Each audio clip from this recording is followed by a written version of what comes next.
Bonjour à tous, bienvenue sur SVM6, on passe au levier de vitesse.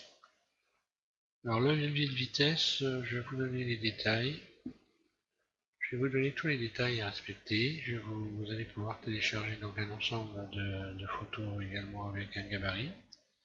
Et je vais vous expliquer comment créer ce type de surface ici, puisqu'on a cette surface-là sur le levier de vitesse. Donc le levier de vitesse, il est en deux parties, hein, donc voilà. J'ai attribué le centre ici au vertice qui est à la pointe. Je lui ai attribué donc l'origine, son origine ici, pour pouvoir ensuite la mettre en vue arrière et puis faire une rotation et faire en sorte comme si je pouvais passer les vitesses. Ça ne sert pas à grand chose, mais c'est amusant, on sait jamais. Peut-être dans une animation, pourquoi pas. D'ailleurs, à ce sujet-là, à la fin donc de cette vidéo, je vous expliquerai comment animer les roues et faire avancer la 2 chevaux avec les 4 roues qui tournent en même temps quand vous allez la bouger. Donc, peu importe, c'était l'aparté, c'est pas l'objet du tuto. On va voir comment réaliser ça. Ce qu'il faut voir, donc ici vous avez une pastille métallique. Hein. Qu'est-ce qu'il faut savoir de particulier? Bon, ce cabochon ici, enfin ce cabochon, donc le pommeau ici du levier de vitesse, dans la réalité, il était en deux parties. C'est pour ça que vous avez une coupure ici. Donc en fait, il y a les deux moitiés du globe ici qui se vissent et l'ensemble qui vient se visser ici sur cette barre.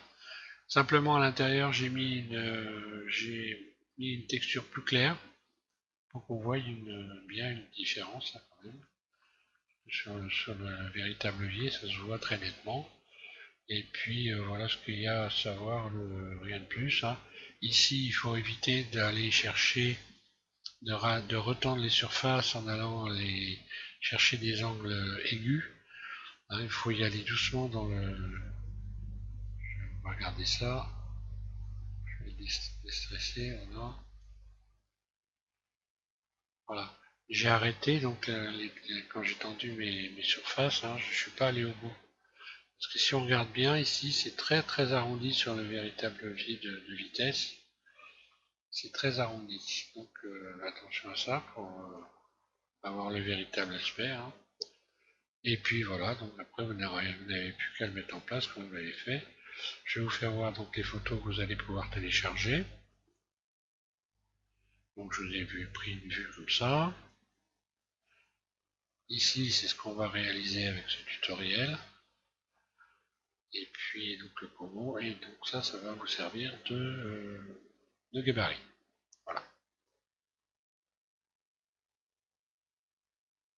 On va regarder comment on peut réaliser ce type de surface. Donc déjà, il faut avoir subdivisé votre tube une fois. Hein. Si vous ne l'avez pas subdivisé, vous n'allez pas avoir le même rendu, vous allez voir. Et puis, il faut l'avoir adouci. Adouci et retendre une surface d'égout. Alors là, maintenant, je vais rajouter un rayon. Par exemple ici. On édite.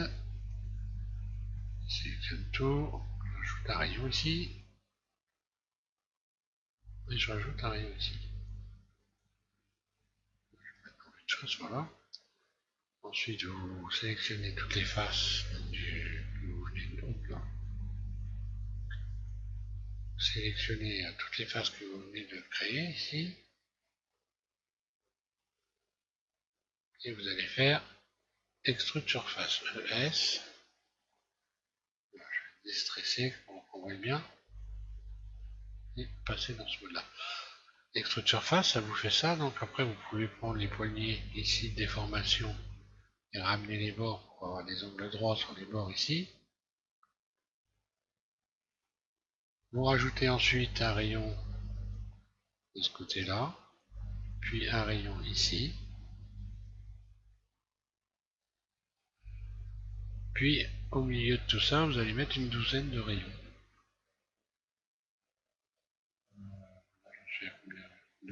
Mettez 12 rayons par exemple. Et vous allez pouvoir sélectionner le mode face. Et resélectionner mode transparent, toutes vos faces ici. B, toutes les faces que vous venez de créer, vous les sélectionnez. Et vous allez les mettre à plat. Puisque là, on a adouci le tube, le tout est adouci. Là, par contre, vous allez dans ombrage. Et ici, à face, il y a les faces, arrête, vertice. À face, vous allez mettre ça à plat. Toutes vos faces sont à plat. Vous allez donc désélectionner, non pas vos faces, vous vous remettez en mode vertice. Et on va désélectionner non pas les faces, mais les vertices en damier. Qui va donner ça. Il ne me reste plus qu'à faire. D'ailleurs, je vais me mettre en mode, comme ça on va bien voir. Je vais me mettre en mode matériaux. Et puis ici, je vais appliquer la subdivision, comme ça vous allez bien voir. Et voilà ce qui va se passer quand vous allez faire surface. Voilà. Ensuite, je vais rajouter un rayon de ce côté-là. Puis un rayon de l'autre côté. Et là, vous avez ce type de surface. Alors, on peut faire plus fin. Je vais vous faire voir ça. On peut faire beaucoup plus fin comme rendu. Là, vous allez. Donc, je refais la même chose. Hein. Je rajoute un rayon ici. Rayon là. Je sélectionne les faces que je viens de créer. En vue de face. Extrude surface à l'intérieur. Je redresse. On va faire une autre surface. Voilà. Je redresse. Je rajoute un rayon sur chaque côté. Je vais ajouter un rayon de côté, je mets des rayons au milieu, une douzaine. La volée. Je vais mettre en mode face. Et je vais resélectionner en mode transparent B toutes les faces que j'ai créées. Je vais laisser un bord même. Là. Et là, pour avoir quelque chose de plus fin, bah, il n'y a jusqu'à subdiviser. Hein. C'est pas plus compliqué que ça. Vous allez faire une subdivision. Subdiviser une fois, pas plus. Hein.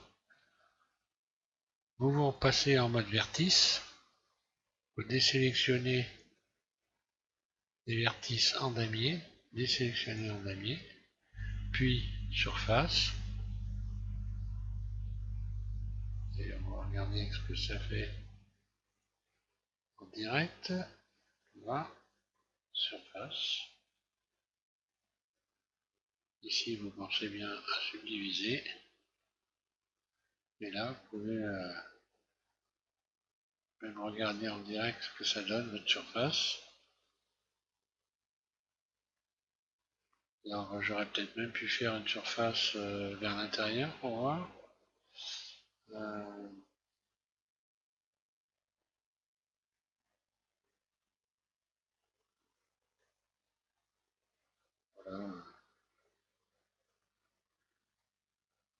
Faut tout tester. Hein. Alors, bon, ça fait la même chose, hein, c'est logique. Hein.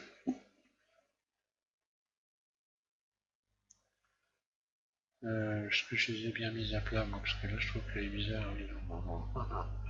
J'ai zappé le fait de mettre mes... Voilà. Je n'ai pas mis à plat ombrage, voilà l'explication. Je recommence, donc vite fait, et sélectionner en damier, et là je vais faire surface, voilà.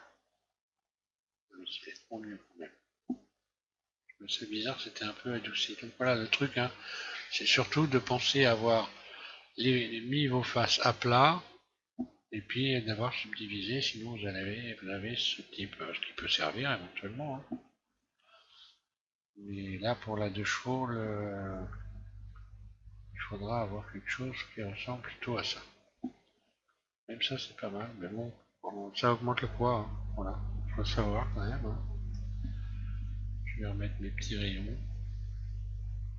pour remettre mes bords comme il faut.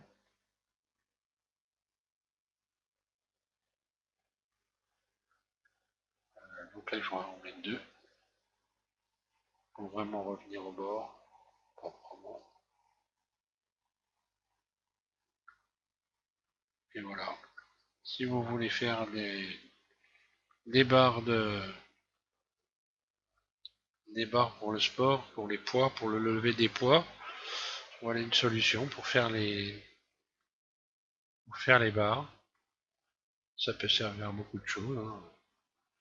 Donc voilà la technique. Voilà, je vais m'arrêter là, hein.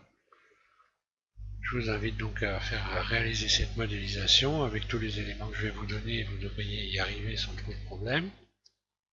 Par la suite, on va modéliser cette fois-ci le commodo qui est de l'autre côté, donc qui sert à allumer les phares, hein. Je sais pas comment ça s'appelle, l'allumage des phares, peu importe. On va modéliser cette pièce qui est relativement simple à modéliser. Et puis voilà, après on verra pour autre chose. Ça va commencer à toucher à sa fin, il ne va plus y avoir grand chose à faire. Petit à petit, on arrive à écumer la liste. Donc voilà, je vous laisse là. Je vous remercie de suivre SVM6. Je vous invite à continuer cette modélisation. Puis je vous souhaite à tous une bonne modélisation. Voilà, merci.